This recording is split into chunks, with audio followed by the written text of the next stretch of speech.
L'association LGVEA, son président, M. Lopez, qui est là, vous pouvez faire ça, M. Lopez, n'hésitez pas, comme ça tout le monde vous identifie. Jean-Robert Thomas, qui est l'ancien président, mais enfin qui est toujours aux manettes. M. Lantresse, je l'ai bien dit, M. Lantresse, qui pour nous a fait le déplacement depuis Poitiers aujourd'hui, qui sait tout sur le tronçon LGV Tours-Bordeaux, qui nous en parlera tout à l'heure. On a pensé que c'était bien aussi d'écouter ceux qui viennent un peu de l'extérieur. Je voudrais aussi vous présenter Paul-Marie Blanc. Paul-Marie Blanc, c'est un maire d'Occitanie. Il est maire d'une commune de 3000 habitants qui est proche de Toulouse, une trentaine de kilomètres. Il est aussi président d'une intercommunalité de 48 communes. Voilà. Et il nous parlera, alors on va dire, de ce qui se passe un peu dans notre région voisine, hein, parce que nous, on a l'habitude un peu de parler de ce sujet de LGV, alors pas entre Girondins, mais savoir ce qui se passe un peu à côté, c'est bien aussi. Et puis vous verrez, c'est pas très différent de ce qui se passe chez nous. Voilà, alors moi j'ai souhaité qu'on fasse cette réunion ce soir pour deux raisons essentielles. D'abord, il y a des choses qui sont en train de se passer autour de la LGV, qui ne sont pas forcément affichées, publiées chaque jour. Des choses sont en train d'être réalisées, le sujet avance si vous voulez. Hein.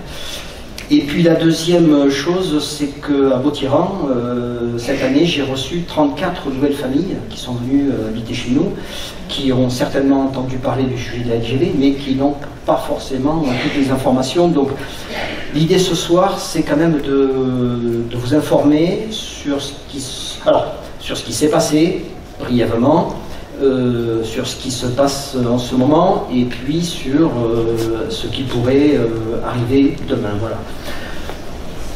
Encore que ce qui pourrait arriver demain, il y a tout un tas de choses qui pourraient arriver demain. Hein, voilà. Voilà. Donc, je vais demander à M. Thomas, qui est là, de vous faire un petit récapitulatif. Alors, on a dit 15 minutes maximum. Qu'est-ce qui s'est passé, quand ça a commencé, qu'est-ce qui s'est passé, où c'est qu'on en est aujourd'hui, parce que vous savez, hein, il y a eu une déclaration d'utilité publique, on l'a contestée, on a eu raison au tribunal, et puis il y a eu un appel, et puis finalement on a perdu, voilà. Donc, et puis toutes ces choses-là, comme on n'est pas dans le sujet à chaque minute, tous les jours, eh bien, on peut les oublier, on peut, voilà. Donc l'idée c'est de synthétiser ce qui se passe. Donc vous avez 15 minutes, ensuite je vous donnerai la parole dans le public, vous pourrez réagir, poser des questions, ou simplement donner un avis. Enfin, on est là pour ça, hein. C'est une réunion d'échange. Il y a des micros, on les fera passer. Je demanderai à M. Lantresse de nous donner sa connaissance hein, qu'il a sur le tronçon Tours-Bordeaux, ce qui s'est passé. Voilà, vous pourrez réagir également, et puis je donnerai la parole à M. Blanc, qui nous donnera sa vision Occitanie de ce sujet-là. Voilà, Monsieur Thomas, la parole est à vous. Oui, donc le sujet est important pour de nombreux habitants, puisque, comme vous le savez peut-être, et on va faire une petite prévision ici, le GPSO, le Grand Projet du Sud-Ouest, c'est quelque chose qui va s'étaler entre Bordeaux, Toulouse, qui va aller vers Dax, et qui un jour peut-être se prolongera jusqu'à la frontière espagnole. On va y revenir. Donc c'est quelque chose de très important, à la fois pour les impacts qu'il va y avoir sur l'environnement et sur la vie sociale et économique de tous les habitants. Et surtout, c'est quelque chose qui risque d'emmener des financements importants, voire très importants, pour nos impôts, les collectivités territoriales, etc. On va y revenir aussi. Donc je vais essayer de tenir les 15 minutes. Alors, quelques repères. Le GPSO, le Grand Projet du Sud-Ouest, qu'est-ce que c'est? En fait, vous avez ici une carte qui résume un peu tout ça.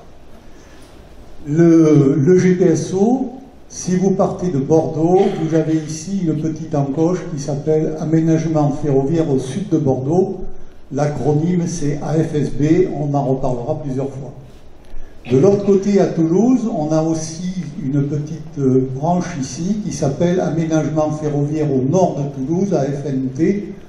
Je pense que s'il y a des questions, on pourra en parler, mais ce n'est pas le sujet de ce soir. On est sur Vautiran, et on va s'intéresser surtout à la partie l'île Nouvelle et aménagement au sud de Bordeaux. Donc les îles Nouvelles qui vont démarrer à partir de Saint-Médard-des-Rangs vont se déplacer vers le sud, prendre dans un triangle ici, pour aller vers Toulouse, et de l'autre côté pour aller vers Dax. D'accord ? Il y en a qui diront oui, mais on va aller en Espagne, ça on le verra aussi, c'est la phase 2 et qui aujourd'hui n'est pas d'actualité. Alors quelques mots donc ici pour les acronymes: AFSB entre Bordeaux et Saint-Médard-des-Rangs, AFNT entre Saint-Jory et Toulouse, l'ALGV entre Saint-Médard-des-Rangs et Saint-Jory, qui est au nord de Toulouse, et l'ALGV entre Saint-Médard-des-Rangs et Dax. Le coût, c'est quand même quelque chose de très important. Le coût global estimé, je souligne, estimé en 2021, il est de 14,1 milliards d'euros.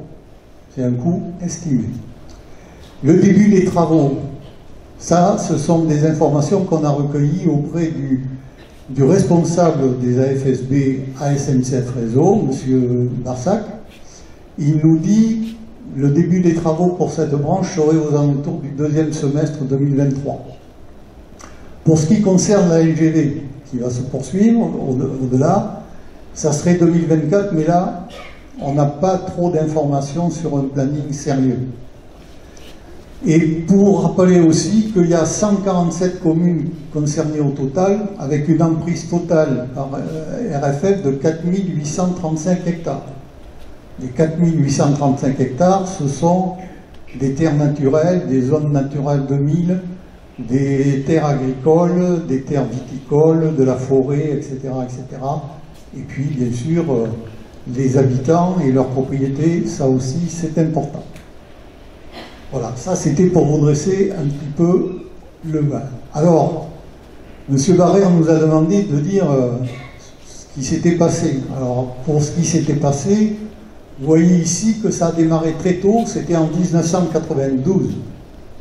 Donc c'est pas un sujet d'hier, hein, c'est un sujet d'avant-hier. Et vous avez ici un peu le déroulé des principales étapes clés qui nous ont amenés en juin 2014, où il y a eu la décision ministérielle qui autorise RFF, donc aujourd'hui SNCF Réseau, à présenter les opérations de la phase 1 du GPSO à l'enquête publique. Et les enquêtes publiques pour les lignes nouvelles et AFSB se sont tenues d'octobre à décembre 2014. Voilà. On pourra y revenir, si vous voulez, bien sûr, sur cette historique. Alors, on va s'approcher maintenant du territoire ici. Hein. GPSO LGV sur nos territoires, quels sont les impacts, et en particulier un zoom sur Vautiran, puisqu'on est sur Vautiran ce soir. Voilà. Quand vous voyez la liste des communes qui sont portées sur les territoires aux alentours, vous voyez que Vautiran aura 1,1 km de linéaire de LGV avec 12,8 hectares d'emprise. Alors, ça peut paraître léger pour certains, mais vous allez voir dans les planches qui suivent que ça porte à conséquence pour les riverains, pour les municipalités, pour les réseaux. Alors, une carte, ça peut toujours aider. Bon, celle-ci est un peu compliquée, mais vous allez voir qu'on comprend très vite. Sur Castres, Vautiran ici, vous avez ce tracé-là, ce fuseau, et vous apercevez que la ligne LGV va passer comme ceci. Si certains ici connaissent le Château Méjean et ce qui s'est passé dans la presse depuis quelques années, il est directement impacté par le tracé LGV qui va aller traverser la nationale, la RD 1113, puis s'approcher très près du château Le Tuquet, traverser ce qu'on appelle ici la vallée du Gat-Mort et le ruisseau de Pomarède pour aller vers le château de Castres et continuer vers le sud. On voit très vite ici l'impact qu'il va y avoir sur les différents secteurs urbanisés et aussi les impacts qu'il y a sur le milieu viticole puisqu'on est en plein milieu viticole. Donc un territoire balafré des axes routiers déviés, un vignoble amputé, des années de travaux. Faut se dire qu'une LGV, ça ne se fait pas en une semaine. Des licences à jamais, parce qu'une fois que la ligne est implantée et que les trains sont dessus, par exemple ceux qui sont au courant sur Tours-Bordeaux, ils savent qu'il y a 80 TGV par jour qui passent et qu'il y a des gens qui ne peuvent plus vivre à proximité. Je pense que Patrick Lantresse pourra vous éclairer beaucoup mieux que moi sur ce sujet. Et puis une nature sacrifiée, parce que comme je le disais tout à l'heure, 4800 hectares de prévus, plus des aménagements externes, je pense que ça ne va pas être joli. Alors, un zoom plus près et impacté sur ce que je vous disais, Château-Méjean, qu'on a ici, et puis le Tuquet, la vallée du Gattement. Vous voyez ici, Château-Lussol, le Petit Breton, pour ceux qui reconnaissent, le Château Tuquet est là. Vous voyez ici le tracé officiel donné par RFF et SNCF Réseau, et puis ici, vous voyez cette image-là, cet effet-là, ça c'est le fameux viaduc de 430 mètres, qui va venir passer au-dessus des vallées du Gattement. Je vous ai donné un document officiel venant de l'étude de RFF sur justement le viaduc du Gattement. Vous voyez qu'il est de ce type-là, hein, vous voyez, avec deux piles ici et puis plein de piles au milieu, vous l'avez là, et il fait, comme je vous disais, 430 mètres. Quand on dit il n'y a pas d'impact, là vous avez quand même... Voilà. Alors, on a parlé du coût tout à l'heure du projet, 14,1 milliards en estimation, je dis bien, 2021. Il faut savoir qu'au-delà du plan de financement que vous avez peut-être entendu parler dans la presse, où les collectivités territoriales sont appelées à financer 40% de ce budget, les collectivités donc territoriales 40%, l'État 40%, et soi-disant, l'Europe pour 20%. Et ça, on pourrait y revenir aussi. Mais il y a une petite cerise sur le gâteau. C'est que pour faire des remboursements des sommes qui vont être investies par les collectivités territoriales, ces collectivités ont demandé à l'État des solutions comme le grand projet de Paris, c'est-à-dire d'instaurer des taxes spéciales, TSE, taxes spéciales d'équipement. Et cette taxe a été votée par le Parlement. Et dans le texte que vous avez ici, le texte Toulouse, à Bordeaux ou ailleurs, on fait une levée de bouclier en disant « Ah non, non, non, nous, on ne veut pas payer cette taxe spéciale de bureau. » Donc ils l'ont remisée dans les panières, on verra si elle ressort. Pour le moment, elle est mise de côté. Mais nous, tous ceux qui sont habitants des territoires, on aura droit à cette TSE. Alors, il faut savoir qu'on a fait des recours, parce que depuis 2014 et les enquêtes d'utilité publique, on n'est pas resté sans rien faire, et c'est un combat de longue haleine. Si on regarde le dossier, ligne nouvelle LGV, la DUP, la déclaration d'utilité publique, a été publiée le 2 juin 2016. On a porté un recours devant le Conseil d'État en août 2017, et ce recours a été rejeté par ce même Conseil d'État le 11 avril 2018. Sachant que le Conseil d'État est dans la juridiction suprême pour ces histoires-là, il n'y a plus de recours possible. Si on regarde de plus près maintenant le dossier AFSB, donc je rappelle, c'est Bordeaux-Saint-Médard-des-Rangs. La DUP est parue le 25 novembre 2015. On a fait un recours devant le tribunal administratif de Bordeaux et, comble de chance, on a été entendu par le tribunal qui a annulé la déclaration d'utilité publique au TA de Bordeaux. Mais bien sûr, On a eu un recours du ministère et de SNCF devant la Cour administrative d'appel de Bordeaux qui, elle, a annulé le jugement du théâtre Bordeaux. Donc on a continué quand même parce qu'on est persistant. On a fait le recours devant le Conseil d'État et là aussi on a eu un rejet du recours par le Conseil d'État le 27 septembre 2021.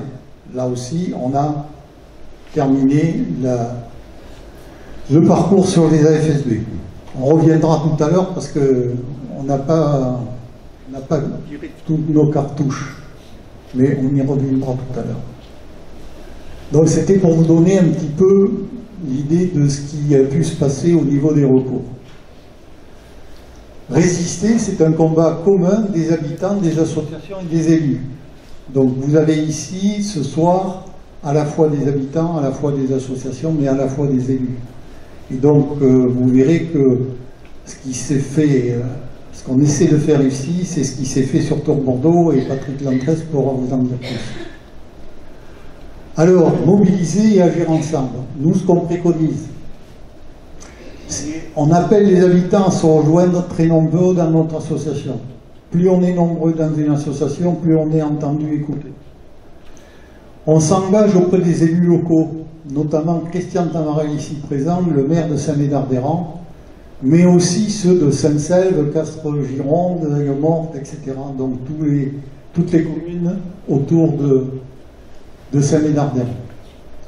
On poursuit et renforce notre partenariat avec la communauté de communes de Montesquieu. On reviendra vers le président Bernard Fath très rapidement pour en parler dans les jours qui viennent. On tisse des liens avec les autres associations ou collectifs. Il y a ce soir dans cette salle des membres d'associations ou de collectifs que vous aurez l'occasion de rencontrer certainement et avec qui vous pourrez discuter. Et on est en lien avec eux parce que le combat que l'on mène, c'est pas le combat du Gaulois sur son petit village, c'est un combat global sur l'ensemble du projet. On engage de nouveaux recours contre le GPSO, ça c'est tout nouveau. On a eu une réunion avec nos avocats ce matin, on prépare les dossiers. Et on incite les municipalités à constituer des COMEX. Alors qu'est-ce que c'est qu'une COMEX? C'est une commission extra-municipale. C'est pas compliqué. C'est quelque chose que vous bâtissez avec le maire de votre commune pour dire si par malheur les événements arrivent à terme en termes de AFSB ou de LGV, on ne peut pas se contenter de regarder les tractopelles venir et se défaire. Il faut se battre pour la moindre dégradation et à la fois des habitants et à la fois du domaine public et privé. Donc, avec Christian Tamarel pour Saint-Médard-des-Rangs, on a constitué une COMEX pour imposer les mesures minimales en faveur des municipalités et des habitants si les projets AFSB LGV venaient à terme. Ce dossier a été monté pendant à peu près 6 mois et on a envoyé ce document à la préfète d'Aquitaine et pour lui demander, et on en reparlera certainement tout à l'heure, de prendre en compte cette COMEX et les arguments qu'on avait déposés et de parler aussi de ce qu'on appelle les engagements de l'État, et ça on pourra y revenir avec Patrick Lantresse tout à l'heure. Voilà, j'ai le document là, bon, si vous voulez le voir, on pourra le voir tout à l'heure, mais pour le moment, pour pas aller plus loin et respecter le temps que vous êtes imparti, vous avez la parole et on répondra à vos questions. Vous êtes, à mon avis, les 15 minutes sont dépassées déjà. Je voulais vous dire, au sujet du COMEX dont a parlé M. Thomas, c'est important que nous, on prépare avant le terrain. C'est-à-dire que si demain, on est obligé de subir cette nuisance, il ne faut pas qu'on nous dise « Ah mais vous n'avez rien demandé ». Donc il faut qu'on sache, est-ce qu'on veut quoi, des murs anti-bruit, est-ce qu'on veut quoi, voilà. Donc je vais faire appel à vous, aux gens qui ont envie qui s'intéressent au sujet, qui ont envie de travailler dessus. On va monter un petit groupe de travail pour voir parce que moi et mes élus, on a tellement de choses à faire qu'on n'y arrivera pas tout seul. Et puis, on n'a pas forcément la vision là qui va bien, on voit tout, il y a peut-être des idées qui vont sortir, voilà. Donc moi je dis toujours la même chose, plus on est de cervelle à cogiter, et plus l'idée qui sort elle est bonne. Donc sur le sujet du COMEX, on va le faire, il faut qu'on le fasse. On va le tamponner en conseil municipal, mais pour établir le document, je ferai appel à vous. Voilà, donc si vous avez des questions ou des réactions, je vous laisse la parole, monsieur Larue. Merci. Par rapport à ce que vient de vous présenter Jean-Robert Thomas, y a-t-il des questions? Alors, personnellement, je n'interviendrai pas. Je vous demande de poser des questions rapides et Jean-Robert ou l'équipe de LGVEA répondra aussi rapidement. Voilà, allons-y. Oui, il y a plusieurs personnes qui veulent poser des questions. Il y a déjà 3 bras qui se lèvent. Je voudrais savoir quel est l'impact des nappes sur la nappe phréatique. Jean-Robert,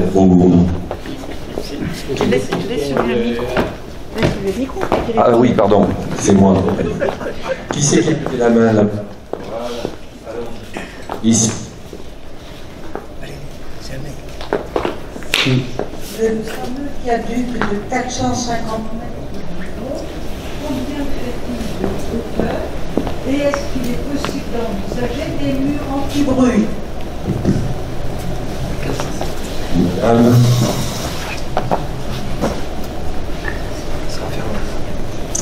Bonsoir, Mathilde Fell, adjointe au maire de Créon. Donc on n'est pas directement concerné, bien entendu, mais justement je me pose la question dans ce que vous avez exposé, vous parlez de faire des COMEX. Est-ce que vous avez sollicité aussi éventuellement les maires de la Gironde, en fait, pour être solidaires avec ce combat et éventuellement s'associer?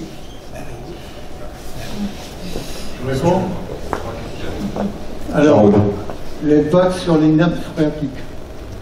Bon, il est bien évident que quand vous avez un viaduc de 400 mètres de long et qui va monter à peu près à une quinzaine, 20 mètres de haut, il ne va pas s'appuyer sur des bouchons de liège. C'est-à-dire qu'il va y avoir des pieux qui vont être enfoncés très profondément pour soutenir la structure. Savoir ce que ça va donner sur les nappes phréatiques, c'est un peu difficile à voir. Toujours est-il que dans la région, on a quand même quelque chose de très important sur Castres, ce sont les sources de Belfond.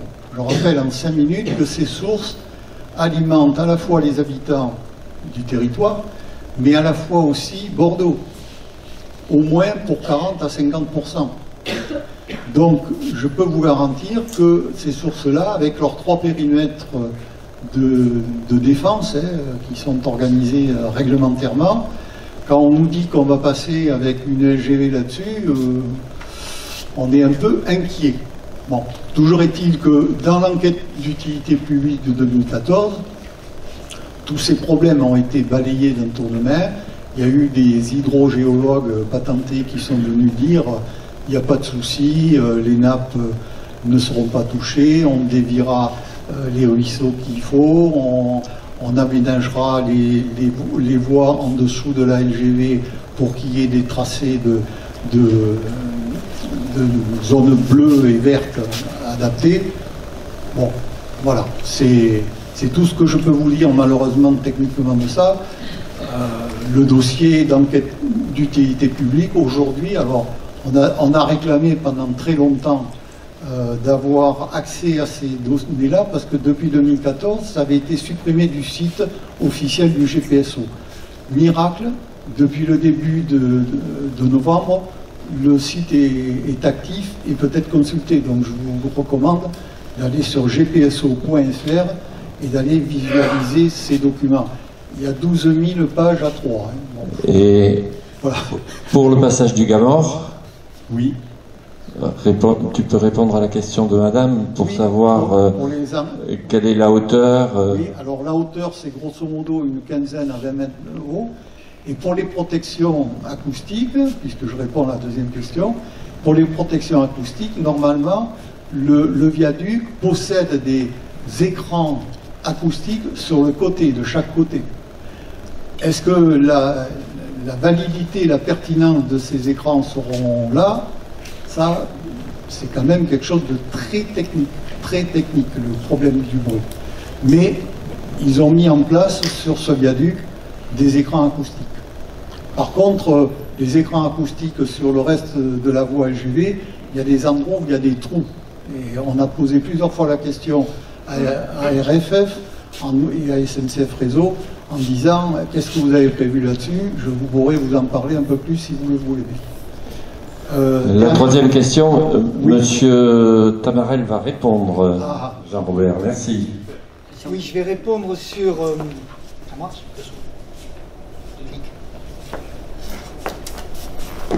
Vous m'entendez? Oui, ça y est. Je vais répondre sur le collectif des élus du Sud-Gironde qui s'est reconstitué. Je dis bien reconstitué puisqu'il a existé au tout début du projet et comme le projet n'était pas trop vivant, il avait un peu pérennité, mais là il est revenu au bout du jour.